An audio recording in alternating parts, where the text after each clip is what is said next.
Καλώς ήρθατε φίλοι μου και πάλι στο κανάλι μας Φαγητά και Γλυκά για Εργαζόμενους. Σήμερα θα δείξουμε μια κρέμα αμυγδάλου τύπου ζελέ, η οποία γίνεται τόσο μα τόσο εύκολα που δεν θα το πιστεύετε.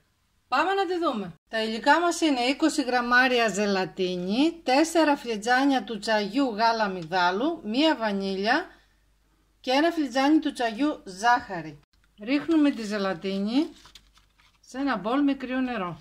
Σε ένα κατσαρολάκι ρίχνουμε τα 2 φλιτζάνια από το γάλα, περιμένουμε λίγο να ζεσταθεί, ρίχνουμε και τη βανίλια, τη ζάχαρη και περιμένουμε τώρα να πάρει μία βράση για να λιώσει και η ζάχαρη. Έχει πάρει μία βράση, τώρα παίρνουμε τη ζελατίνη, τη στίβουμε, τη ρίχνουμε μέσα και ανακατεύουμε. Ανακατεύουμε και ρίχνουμε και το υπόλοιπο γάλα.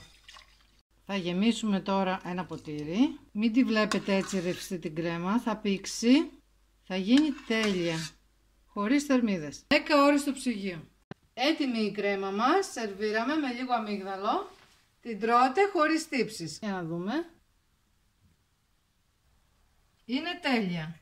Απολαύστε την. Φτιάξτε την και απολαύστε την. Θα είμαστε μαζί την άλλη εβδομάδα. Να είστε όλοι καλά. Γεια σας.